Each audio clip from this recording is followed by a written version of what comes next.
clemency appearing for Mr. Soqui. He's present in custody, standing next to me. All right, good morning. Counsel for the state.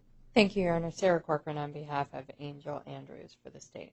All right, and Mr. Soqui, would you please state your full name and date of birth for the record, sir? Ricky Soqui, 4/14/87. Good morning to you, sir. Good morning. All right, Mr. Soqui, you are here today because you're charged with 1 count of aggravated assault, a Class 4 felony, 1 count of disorderly conduct, a Class 1 misdemeanor.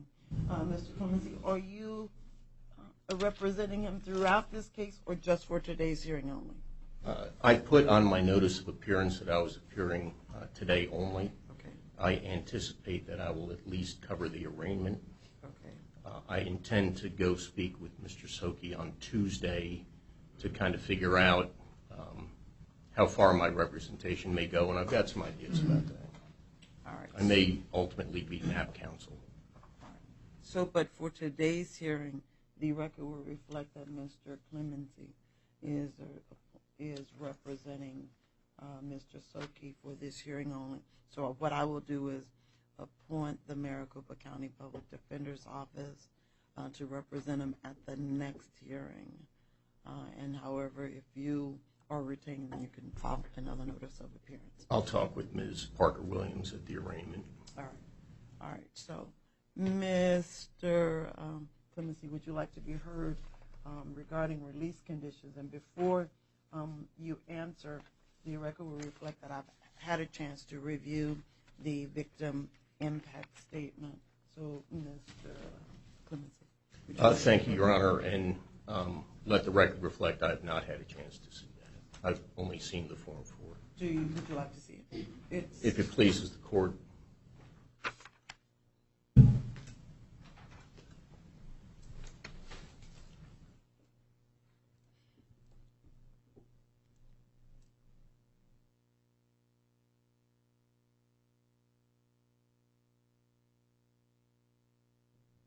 Thank you, Your Honor. You may proceed, Mr. Clemency. Thank you. Your Honor, as this court is likely aware, this case has received substantial media coverage in the last few days. Much of it has basically been a rush to judgment. I think in the media, my client has been judged, convicted, and essentially condemned. Much of the media coverage has been inaccurate. For example, both last night on the news and this morning, driving downtown, listening to WKTAR, the media indicated that Mr. Soqui, and I'll use the exact language that was used, was caught yesterday. As hopefully you are well aware, that's not true. Mr. Soqui wasn't caught. He walked in with me to the Glendale Police Department about noon yesterday, spoke to the police, submitted to an interview, and was subsequently arrested, which I told Mr. Soqui, and which he well understood, was going to be a likely outcome of that meeting. So he walked into the Glendale Police Department with a very clear understanding that he was likely going to get arrested. Mr. Soqui's lived in this area pretty much his entire life. He's got long ties to the community. He's got one prior brush with the law from when he was 19 years old. The Form 4 indicates not applicable for FTAs, for failures to appear. I assume that to mean none. He successfully completed probation on the offense that happened when he was 19. He's obviously not a flight risk. He walked in to the Glendale Police Department, submitted to an interview, and got arrested. He saw the same media coverage that everybody else did 2 days ago. He immediately sought an attorney, knowing that he was in trouble. He had no idea that the injured individual in this case was severely injured. He had no way to know that, and found out about it the same way a lot of people in the Valley did, by watching the TV. He called one of my colleagues who referred the case to me, and I've been in constant contact with him ever since and walked him in yesterday. I would urge the court to give these matters careful consideration. He does not pose a threat to the community, notwithstanding the victim's statement. The likelihood that he would have anything to do with the injured individual in this case is zero. We dispute some of the factual allegations. He's entitled to a presumption of innocence, which he's not getting. I think the media coverage has severely impacted his ability already to get a fair trial. And I would ask this court to take those factors into consideration. He's got no history of violence.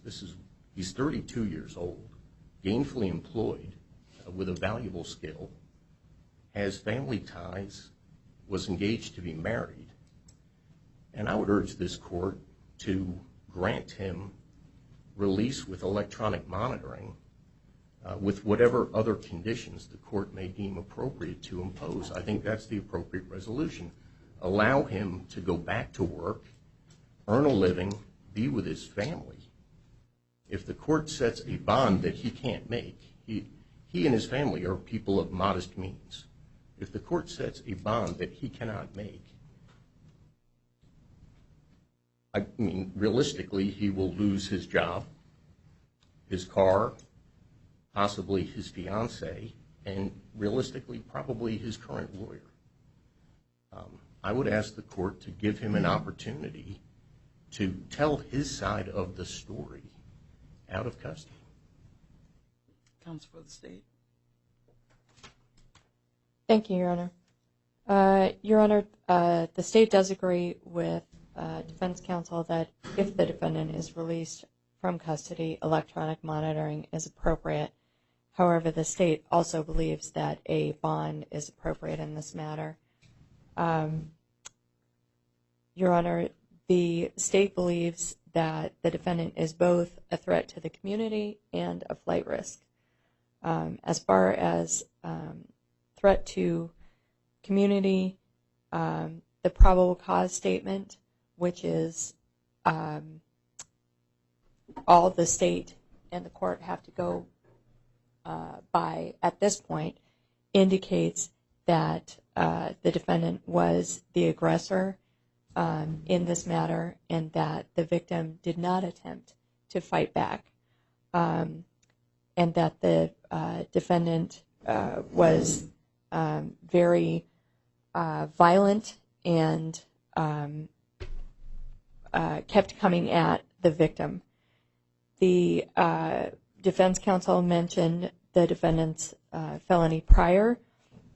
It is quite old. It's from 2016.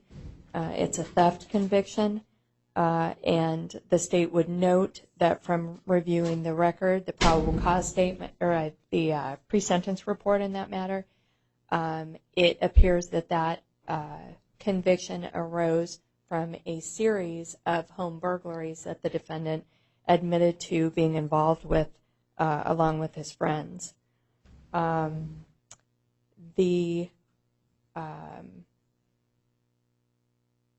As far as flight risk, the state does agree. It is true that the defendant self-surrendered. However, the state would point out that he self-surrendered 12 days after this offense is alleged to have occurred, and that he only did so after his image was all over the news. And the probable cause statement indicates that the police received a number of tips after the defendant's image was in the media, indicating that the individual in those photos was the defendant. So to say that he self-surrendered and, took ownership of the fact that these charges were pending does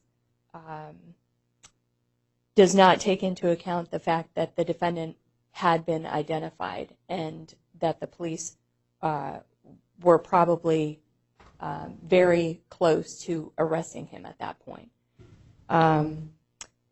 Your Honor, the state would point out, as per the probable cause statement, that the defendant and his friends fled the scene, and it appears from the probable cause statement that it was clear that the victim was significantly injured. He was unconscious in the parking lot, and there is an indication that he was bleeding from his mouth.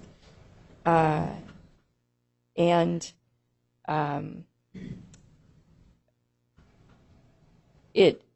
state would point out that the defendant was, to paraphrase what defense counsel said, the defendant was essentially caught because he had already been identified through the police having to put his photo out in the media, asking the community for help in identifying him. That had already been accomplished. So I don't think it's untrue for the media to say that the defendant was caught. Your Honor, because the state has serious concerns about the threat that it believes this defendant poses to the community, and because the state views him as a flight risk, the state would also point out that it is possible and indeed likely that ag assault with serious physical injury charges as a Class 3 felony would be at least considered, if not charged in this case. And the defendant is facing incarceration if he is convicted. And the state is requesting a $10,000 cash bond in this matter, along with electronic monitoring if he is released. Thank you. Mr. Clemens. Thank you, Your Honor. Your Honor, a couple points of clarification. As the court is aware, the prior is not from 2016. So let's just be clear about that. I You may believe I have said misspoke. 2006. Yeah, I think you misspoke, so I didn't want Did to I say clarify 16? the record. My apologies. It was from 2006. Furthermore, Your Honor, the state's arguments that Mr. Soqui poses a danger to the community are just not well supported by the facts. He's not committed a violent offense in his entire life. He's not been convicted of this one. So he's been convicted of no violent offenses. The evidence will ultimately show what happened in this case. I explained to him in no uncertain terms before walking him into the police department that he likely would be facing a Class 3. And based upon his prior, he would likely not be probation eligible if convicted at trial. I mean, you know me. I've been doing this a long time, Your Honor. I told him exactly what he was up against. Nevertheless, courageously, he walked in, knowing what was likely to happen. I would urge you not to impose a $10,000 bond, and in the event that you have any inclination to do so, to not make it a cash bond. You will effectively render him non-bondable by doing that. Again, he's been convicted of nothing. He is entitled to a presumption of innocence, which he has not gotten. Concerning the other issue raised by the state, he self-surrendered within about 24 hours of becoming aware of the fact that he was wanted. He had no knowledge that he was wanted and really no reason to know specifically that he was wanted. Obviously, he knew what happened, but he didn't know he was being sought. And actually, it's kind of ironic that he didn't, because you would have thought that this story would have broke much, much closer in time to the actual incident. But in any event, he did the prudent thing to do under the circumstances. He sought counsel. I spoke with him extensively, told him exactly what he was up against, and we walked in and faced the consequences, and here we are. I think that says a lot about him as a person, Your Honor, and I would urge you to give him the benefit of the doubt. I think electronic monitoring adequately protects the community, and I would urge you not to set a bond that he cannot make. Thank you. All right, Mr. Soqui, your next court date is September the 6th at 8:30 and September the 9th at 8:45 a.m. at the South Court Tower across the street. I am setting a $5,000 secured appearance bond in this case. If you're able to post the bond, you will be released to pretrial services and be required to participate in the electronic monitoring program. It will be installed before you're released from custody. You will have a curfew, and your hours will be set by pretrial services.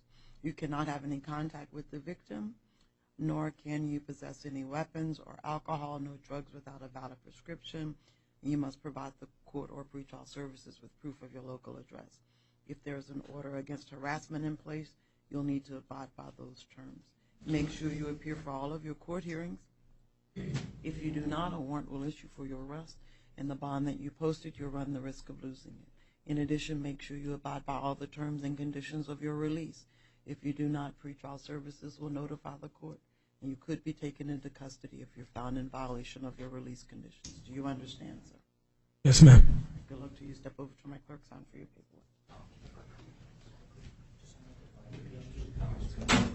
Is the baby?